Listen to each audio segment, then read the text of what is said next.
और अपना हिमाचल की खबरों की शुरुआत करेंगे अहम खबर के साथ। जेबीटी अभ्यर्थियों के बार बार विरोध करने के बावजूद प्रारंभिक शिक्षा विभाग ने साफ कर दिया है कि जेबीटी भर्ती में ग्रेजुएशन में 50% अंकों के साथ बीएड को भी पात्र माना जाएगा। तो अहम खबर जेबीटी अभ्यर्थियों के ताल्लुक से, जहां बिलासपुर जिले के डिप्टी डायरेक्टर ने इस बारे में प्रारंभिक शिक्षा निदेशालय से क्लेरिफिकेशन मांगी थी और इसके जवाब में शिक्षा निदेशालय ने कहा कि एनसीटीई की 26/6/2018 की अधिसूचना के अनुसार बीएड वाले भी जेबीटी के पदों पर पात्र होंगे, लेकिन नियुक्ति के बाद 2 साल के भीतर इन्हें 6 माह का ब्रिज कोर्स करना होगा। अपने टीवी स्क्रीन पर आप देख सकते हैं जो अधिसूचना है वो हम आपको दिखा रहे हैं। इसमें यह भी लिखा है कि सभी जिले इन नियमों के अनुसार ही जेबीटी पदों पर भर्ती करें। ऐसे में लंबे समय से चला आ रहा विवाद भी खत्म होता दिखाई दे रहा है। चलिए सीधे रुक करना चाहेंगे, हमारे साथ मौजूद है हमारे साथी राजेंद्र शर्मा। राजेंद्र, इस बेहद अहम खबर पर आपसे डिटेल्स चाहेंगे। लंबे समय से हिमाचल प्रदेश में विवाद चला आ रहा था और जेबीटी प्रशिक्षु लगा थे, जिस प्रकार से टीजीटी को जेबीटी के अगेंस्ट किया जा रहा था और इसको लेकर मामला सुप्रीम कोर्ट में भी है। हालांकि प्रदेश सरकार ने स्पष्ट किया है कि जब सुप्रीम कोर्ट के आदेश आएंगे तो उनके अनुसार फिर आगे की कार्रवाई की जाएगी, लेकिन फिलहाल जेबीटी टीजीटी को भी जेबीटी में कंसीडर किया जाएगा के मामले में। अब दरअसल कुछ समय पहले ही प्रदेश के विभिन्न जिलों में जेबीटी की बैच वाइज भर्तियां शुरू हुई थी। इनमें बीएड को भी शामिल कर लिया गया था और इसके बाद जेबीटी प्रशिक्षुओं ने इसका विरोध किया था और लगातार ये मामला फिर उसके बाद कोर्ट में भी चला और विरोध जेबीटी प्रशिक्षुओं की तरफ से लगातार जारी रहा। प्रदेश सरकार को लगातार मुलाकात होती रही, चाहे पिछली सरकार की बात हो और वर्तमान सरकार, दोनों के पास जेबीटी प्रशिक्षु लगातार जाते गए और ये विरोध करते गए कि टीजीटी को इसके बीच में कंसीडर नहीं करना चाहिए। इसके बाद जेबीटी प्रशिक्षु कोर्ट चले गए। हालांकि कोर्ट की तरफ से अभी तक कोई फैसला नहीं आया है।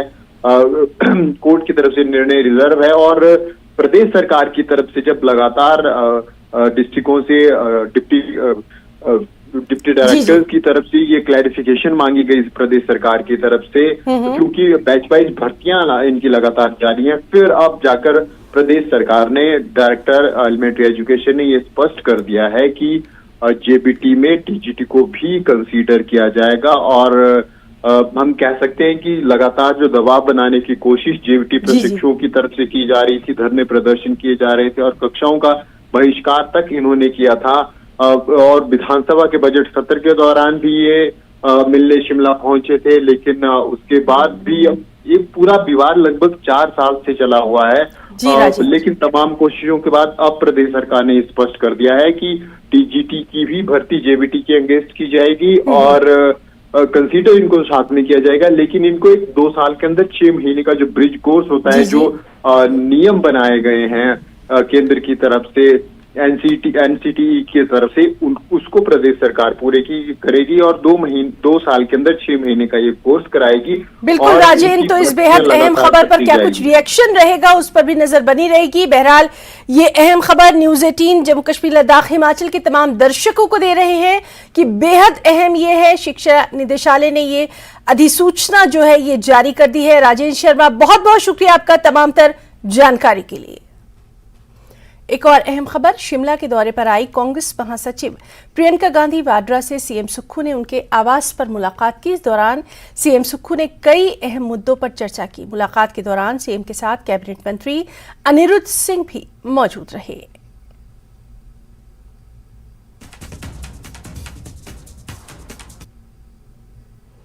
एक और अहम खबर ओपीएस के ताल्लुक से, ओपीएस पर आज एक बड़ा फैसला आया। 1 अप्रैल से एनपीएस का शेयर कटना बंद हो गया है। वित्त विभाग ने इस सिलसिले में अधिसूचना जारी कर दी है। सिविल सर्विसेज पेंशन रूल्स 1972 के तहत इस व्यवस्था को लागू किया गया है।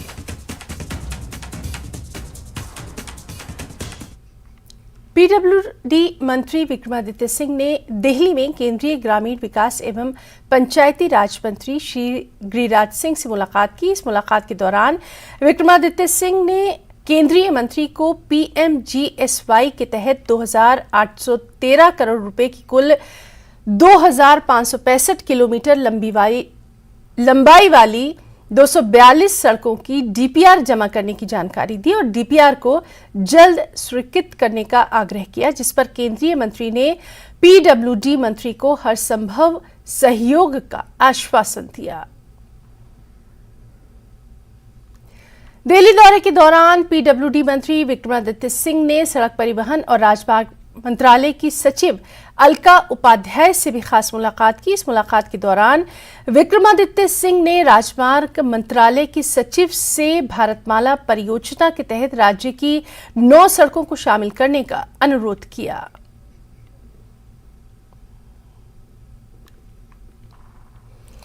राष्ट्रपति श्रीमती द्रौपदी मुर्मू 18 से 21 अप्रैल तक हिमाचल प्रदेश के दौरे पर रहेंगी और राष्ट्रपति निवास मशोबरा में रहेंगी। 18 अप्रैल को राष्ट्रपति मशोबरा में ट्यूलिप गार्डन का उद्घाटन करेंगी, जबकि 19 अप्रैल को राष्ट्रपति national academy of audit and account Shimla में भारतीय लेखा परीक्षा और लेखा सेवा के प्रशिक्षुओं अधिकारियों के साथ बातचीत करेंगी। साथ ही शिमला में हिमाचल प्रदेश विश्वविद्यालय के 26वें दीक्षांत समारोह में भी शामिल होंगी। वहीं हिमाचल प्रदेश यूनिवर्सिटी में राष्ट्रपति के दौरे को लेकर तैयारियां लगभग पूरी कर ली गई हैं। राष्ट्रपति द्रौपदी मुर्मू 19 अप्रैल को हिमाचल प्रदेश विश्वविद्यालय के दीक्षांत समारोह में बतौर मुख्य अतिथि शामिल होंगी।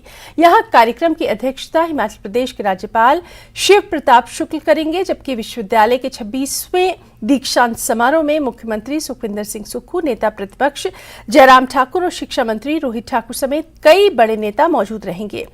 हिमाचल प्रदेश विश्वविद्यालय के कुलपति प्रोफेसर एसपी बंसल के अनुसार हिमाचल प्रदेश विश्वविद्यालय के लिए ये बहुत गौरव की बात है कि देश की राष्ट्रपति द्रौपदी मुर्मू हिमाचल प्रदेश विश्वविद्यालय के गोल्ड मेडलिस्ट छात्रों को सम्मानित करेंगी। उन्होंने कहा कि राष्ट्रपति कार्यक्रम में 10 गोल्ड मेडलिस्ट छात्रों को सम्मानित करेंगी।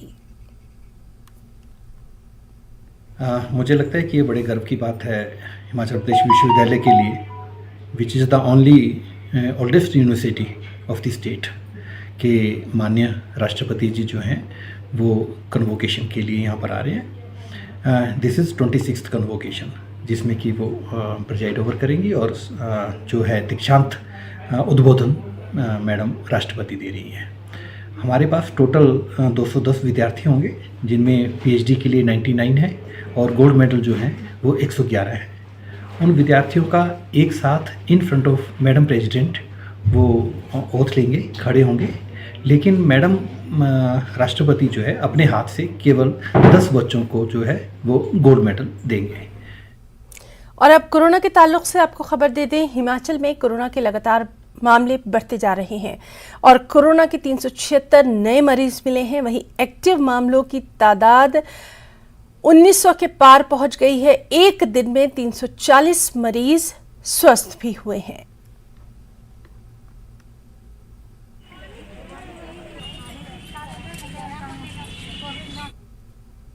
अपना हिमाचल में वक्त एक छोटी सी ब्रेक का, चल लौटेंगे और ब्रेक के बाद अपना हिमाचल में एक बार फिर से आपका बहुत स्वागत करते हैं। शिमला नगर निगम चुनाव के लिए आज कांग्रेस के 3 उम्मीदवारों ने नामांकन दाखिल किया। नामांकन दाखिल करने वालों में कांग्रेस के प्रत्याशी सुरेंद्र चौहान भी शामिल रहे। सुरेंद्र चौहान ने नामांकन से पहले शक्ति प्रदर्शन किया। सुरेंद्र चौहान ने छोटा शिमला वार्ड से एक रैली निकाली, जिसमें विधायक हरीश जनार्था भी मौजूद रहे। हर इलेक्शन चुनौती होती है और मुझे विश्वास है कि अभी हमारे कांग्रेस की सरकार है तो हम म्यूनिसिपल कॉर्पोरेशन बनाएंगे और सबके कार्य करेंगे। और इलेक्शन तो हर इलेक्शन ही चुनौती होती है, लेकिन हम इसको आसानी से नहीं लेंगे और अपने सारा जितना भी है हमारा ताम झाम है हम इसमें लगाएंगे और हर एक सीट हमारे लिए इम्पोर्टेंट है और हर एक सीट पे हम काम करेंगे। विरोधियों को सिर्फ इतना कहना चाहते हैं कि जो आपका टाइम था, जो पिछले 5 साल आपको दिए गए थे, पब्लिक ने जो आपको टाइम दिया था उस टाइम में आपने अपने कार्य किए होते तो आज ये नौबत ना आती। पर लेकिन अब जो माहौल बन रहा है, जिस तरीके से सरकार कार्य कर रही है और शिमला शहर के लिए हमारा जो एक विजन है और आगे जो हमारे चुन के अभी काउंसलर्स आएंगे उनका सबका हमारा विजन एक होगा और हमने शिमला शहर में डेवलपमेंट करनी है और मुझे विश्वास है कि हम अपना मेयर बनाएंगे और डिप्टी मेयर बनाएंगे। चुनावों के रंग में राजधानी शिमला रंग गई है और चुनाव प्रचार जोरों पर चल रहा है। नामांकन का आज दूसरा दिन है, लेकिन यहाँ पर या छोटा शिमला से हम तस्वीरें यहाँ से दिखाना चाहेंगे। जो कांग्रेस के प्रत्याशी है सुरेंद्र चौहान, वो अपने समर्थकों के साथ यहाँ पर शक्ति प्रदर्शन कर रहे हैं। तो यहाँ पर नारे लग रहे हैं। सुरेंद्र चौहान इस वक्त हमारे साथ हैं। चौहान साहब, अभी तो वोट भी नहीं डले और यहाँ से ये कहा जा रहा है कि मेयर तो गुड्डू भाई बनेंगे। नहीं, देखो, पार्षद का चुनाव पहले इम्पोर्टेंट है हमारे लिए। पार्षद के बाद ही मेयर बनता है। लोगों की भावनाएं, लोगों की प्यार है, वो मेरे प्रति है, उसको मैं शब्दों में बयान नहीं कर सकता। लेकिन पहले मेरे लिए चुनाव पार्षद का है। बाकी जो मेयर का होता है वो पार्टी के प्लेटफॉर्म पे और पार्टी के शीर्ष नेतृत्व द्वारा तैयार किया जाता है। आप लंबे समय से आप यहाँ नगर निगम में रहे हैं, तो क्या मुद्दे लेकर आप जनता के बीच जा रहे हैं? चुनौती क्या है? देखिए, मैंने पिछले 10 साल में लगातार इस वार्ड को रिप्रेजेंट किया है मैंने, और मेरा एक उद्देश्य है कि मैं सभी लोगों को साथ लेकर चलने की कोशिश करता हूं। चाहे वो विचारों में मतभेद भी होगा, लेकिन मैं सभी लोगों को कोशिश करता हूं कि सब लोगों को मुद्दे क्या लेकर जा रहे हैं? मुद्दे शिमला में नगर निगम में सबसे बड़ी समस्या पार्किंग को लेकर डीकंजेशन ऑफ ट्रैफिक है। ट्रैफिक की बहुत समस्या है, पार्किंग नहीं है, पार्किंग की बहुत प्रॉब्लम है। और दूसरा जो सफाई व्यवस्था है, पानी की व्यवस्था है, इन मुद्दों को ध्यान में रखूंगा। चलिए, शुभकामनाएं। तो यहाँ पर ये तस्वीरें दिखा रहे हैं कि एक तरह का शक्ति प्रदर्शन यहाँ पर है। शिमला से कैमरा सहयोगी दीपक राणा के साथ रणबीर सिंह, न्यूज़ 18। और वहीं आज कांग्रेस प्रत्याशी कुलदीप ठाकुर ने भी अपना नामांकन भरा। नामांकन के बाद कुलदीप ठाकुर ने क्या कुछ कहा, आपको दिखाते हैं। मैं कुलदीप ठाकुर, मैंने वार्ड नंबर 24 सांगटी से नामांकन भरा है। मैं पूर्व में भी 2 बार पार्षद रहा हूं और मैं जनता के बीच जो है उनके जो जितने भी मुद्दे हैं, वो चाहे कोई भी दिक्कतें, उनको लेकर जाऊंगा। और मेरे पिछले जो 10 साल का अनुभव है, उम्मीद करता हूं कि सांगटी वार्ड की जनता उसको देखते हुए मुझे अपना कीमती मत जो है आशीर्वाद के रूप में देगी। विरोधी का तो ऐसा है, पिछले 5 साल जो सत्ता में हमारे जो नगर निगम में जो भाजपा की जो मेयर डिप्टी मेयर बने थे, तो वो उन्होंने कुछ ज्यादा काम नहीं किया है। स्मार्ट सिटी में भी जितना पैसा जो जहां लगना चाहिए था, वो वहां पे उसकी कोई उचित व्यवस्था नहीं हुई है। शिमला नगर निगम चुनाव के लिए बीजेपी के भी 13 प्रत्याशियों ने अपना नामांकन भरा। पर्चा दाखिल करने के लिए सभी प्रत्याशी बाकायदा ढोल नगाड़ों के साथ डीसी ऑफिस पहुंचे थे। यहाँ प्रत्याशियों के साथ पूर्व मंत्री सुरेश भारद्वाज भी मौजूद रहे। जनता पार्टी जो है वो नगर निगम बनाएगी। महापौर, उप महापौर जो है वो भारतीय जनता पार्टी का बनेगा। इन मुद्दों को लेकर जनता के बीच जा रहे हैं। काम किया है, काम करेंगे, झूठे वादे नहीं करेंगे, ये दिखाया है। भारतीय जनता पार्टी के सरकार में केंद्र में नरेंद्र मोदी जी प्रधानमंत्री बने, शिमला को स्मार्ट सिटी डिक्लेयर किया। हालांकि कांग्रेस की सरकार ने शिमला को इग्नोर करके धर्मशाला को जो है वो पहले स्मार्ट सिटी जो है घोषित किया, जबकि नंबरों के हिसाब से जो है वो शिमला ही उस वक्त जो है बननी चाहिए थी। लेकिन भारतीय जनता पार्टी की सरकार ने अमृत मिशन हिमाचल प्रदेश में शिमला और कुल्लू को दिया, जिसके अंतर्गत जो है वो अनेकों काम जो है शिमला में हुए। आज भी आप देख रहे हैं ओवर ब्रिजेज इत्यादि जितने नाले हैं सारे चैनलाइज हुए हैं। और नगर निगम चुनाव में डैमेज कंट्रोल के लिए भाजपा ने खास मुहिम शुरू कर दी है। इसी के तहत डॉक्टर किम्मी सूद को भाजपा ने महिला मोर्चा में प्रदेश उपाध्यक्ष का दायित्व सौंपा है। बता दें कि किम्मी सूद बेनमोर वार्ड से भाजपा पार्षद रही हैं और इस बार किम्मी सूद को भाजपा ने टिकट नहीं दिया है।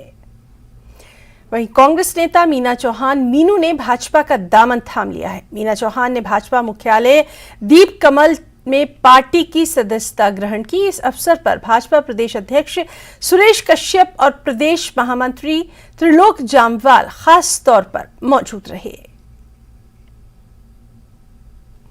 शिमला नगर निगम के चुनावी मैदान में आम आदमी पार्टी भी अपनी ताल ठोक रही है। चुनाव के लिए आज एक उम्मीदवार ने अपना नामांकन दाखिल किया और आम आदमी पार्टी शिमला नगर निगम की सभी सीटों पर उम्मीदवार उतारने का ऐलान भी कर चुकी है। इसका ऐलान पार्टी के प्रदेश अध्यक्ष सुरजीत ठाकुर ने किया। प्रत्याशी के नामांकन के दौरान मौजूद रहे सुरजीत ठाकुर ने कांग्रेस और बीजेपी पर भी हमला बोला।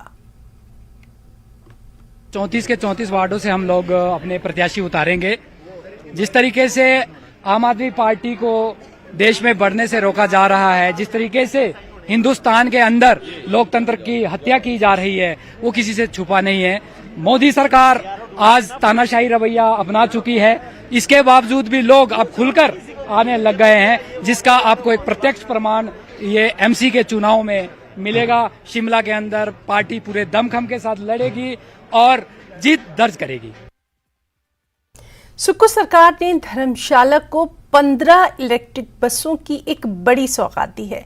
ये बसें फिलहाल शाहपुर के चंबी ग्राउंड में पहुंच चुकी हैं। खबर है कि मुख्यमंत्री सुखविंदर सिंह सुक्खू 20 अप्रैल को धर्मशाला आकर इन 15 बसों को हरी झंडी दिखाएंगे।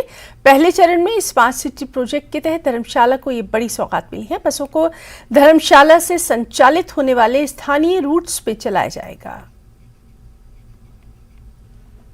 तो माननीय मुख्यमंत्री महोदय का 17 तारीख को माननीय मुख्यमंत्री महोदय ने बजट पेश किया और ई बसेस की बात की और आज 17 तारीख है। एक महीने के अंदर मैं कहता हूँ ऐसा न भूतो न भविष्य थी, ऐसा मुख्यमंत्री हमने बहुत से मुख्यमंत्री हिमाचल प्रदेश के रहे हैं, लेकिन जिस तरीके का मुख्यमंत्री का विजन है और जो ग्रीन स्टेट का नारा दिया है, आज मुख्यमंत्री महोदय ने ये दर्शा दिया कि वो जो फैसले लेते हैं वो एक महीने के अंदर जमीन पे उतरते हैं। देखिए, आज अब भी देख रहे हैं कि चंबी ग्राउंड में जो 10 इलेक्ट्रिक बसें हैं वो यहाँ पर पहुँच गई हैं। एक बस ऑलरेडी ही हमारे पास धर्मशाला बस स्टैंड पे पहुँची है और जो बाकी बसेस हैं, जो 4 बसेस और हैं, वो भी ऑन द वे है। एक्सपेक्टेड है कि आज शाम तक वो यहाँ पहुँच जाएंगी। जब बसेज यहाँ पहुँची हैं, इसकी हमने सूचना मुख्य कार्यालय को दे दी है। 4 बसेज और पहुँच जाएंगी। इसके बाद इन गाड़ियों की पासिंग की जाएगी और उसके बाद जैसे जैसे मुख्य कार्यालय के आदेश आएंगे उनकी हम अनुपालना में। पूर्व मुख्यमंत्री और भाजपा के सीनियर लीडर शांता कुमार ने हिमाचल के बिजली हितों को लेकर सवाल उठा दिए हैं।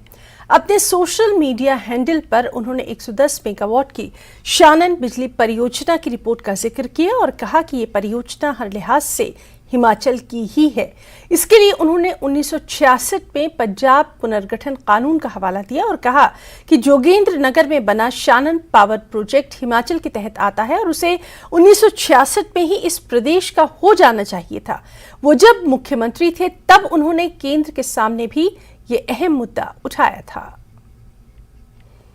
देहरा से खबर है, जहां बच्चों की सरकार कैसी हो इस अभियान के तहत खासतौर पर ऑनलाइन सेशन का आयोजन किया गया। इस संवाद सत्र में बतौर मुख्य अतिथि हिमाचल प्रदेश के पूर्व उद्योग मंत्री और जसवां परागपुर के विधायक बिक्रम सिंह ठाकुर मौजूद रहे। बता दें कि गूगल मीट पर हुए इस ऑनलाइन सत्र में जसवां परागपुर के विधायक ने हिमाचल प्रदेश में रोजगार के अवसर और चुनौती विषय पर बच्चों से डिजिटल डायलॉग किया। इस सेशन का आयोजन सुबह 10 बजे से 11:30 बजे तक किया गया।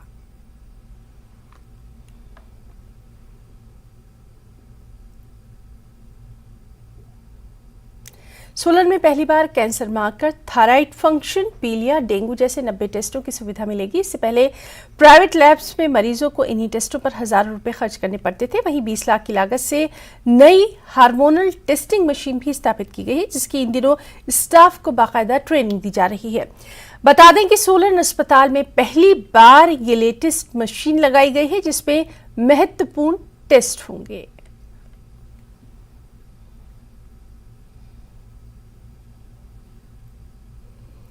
दलाई लामा के एक वीडियो को गलत तरीके से पेश करने पर बौद्ध अनुयायियों का गुस्सा है कि शांत होने का नाम नहीं ले रहा। हिमाचल के लाहौल स्पीति और धर्मशाला में बौद्ध धर्म अनुयायियों और निर्वासित तिब्बतियों ने इसे लेकर जबरदस्त प्रदर्शन किया। दलाई लामा के समर्थक उन पर गलत आरोप लगाने वालों के खिलाफ सख्त कार्रवाई की मांग कर रहे हैं। आप देखिए ये स्पेशल रिपोर्ट। मुझे इजाजत दें, नमस्कार। खुद समुदाय पर चोट करना, हमारे परम गुरु जी को पसंद करना। पीछे पहाड़ पर बर्फ की ठंडक है और उससे आगे बढ़ते इन बौद्ध भिक्षुओं के सीने में आक्रोश की आग धधक रही है। आक्रोश उन मीडिया वालों के लिए जिन्होंने दलाई लामा के एक वीडियो को गलत तरीके से प्रचारित किया। तस्वीरें लाहौल स्पीति के स्पीति की है।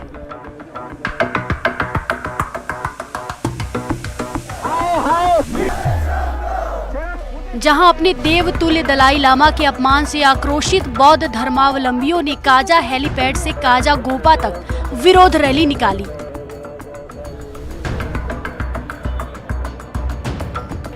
रैली में सभी गोपाओं के लामा और ग्रामीणों के अलावा स्थानीय विधायक रवि ठाकुर भी शामिल हुए।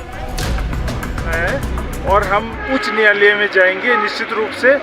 हमें सिर्फ एक इजाज़त चाहिए, निजी सचिवालय हमारा जो परम पावन दलाई लामा जी का धर्मशाला में है, उसके इंतजार कर रहे हैं हम। इसके बाद हमने मन बना लिया है सभी बुद्धिस्ट संगठनों ने कि हम उच्च न्यायालय जाएंगे और निष्पक्ष इसकी जांच होनी चाहिए।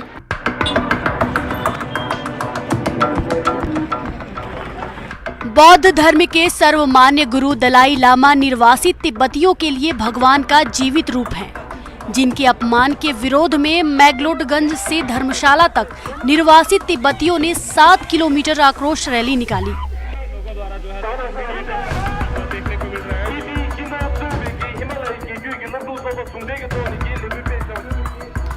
दलाई लामा के प्रति अपना समर्थन और दुष्प्रचार करने वाली मीडिया के प्रति विरोध जताया और सख्त से सख्त कार्रवाई की मांग की। अब इस प्रोटेस्ट के माध्यम से जो हमारे पत्रकार मीडिया है और सोशल मीडिया इन्फ्लुएंसर्स है, उन सभी को हम कंडेम करते हैं। इसके ऊपर जो गुरुजी को अब सब ने जो एलिगेशन लगाया, उसने हम सब के सेंटिमेंट्स में हर्ट किया था। ये जो अभी 5 सेकंड एडिटेड वीडियो जो है, जो मीडिया में सर्कुलेट हुआ था, जो सोशल मीडिया इन्फ्लुएंसर ने मिसजज किया था, वो जो है चाइना से वायरल होकर जो हमारी जो इंडिया है या इंटरनेशनल मीडिया में कवर अप हुआ था। इसके लिए हम बहुत दुख की बात है, क्योंकि चीन सरकार जो है लगभग 60 साल से इसी काम के लगा हुआ था। आमतौर पर बौद्ध भिक्षुओं और निर्वासित तिब्बतियों का ऐसा हुजूम किसी पर्व त्योहार या शांति पूजा पर दिखाई देता है, जिन्हें दलाई लामा को अपमान ने पूरी तरह अशांत कर दिया है। लाहौल स्पीति से प्रेमलाल के साथ विचित्र शर्मा, न्यूज़ 18।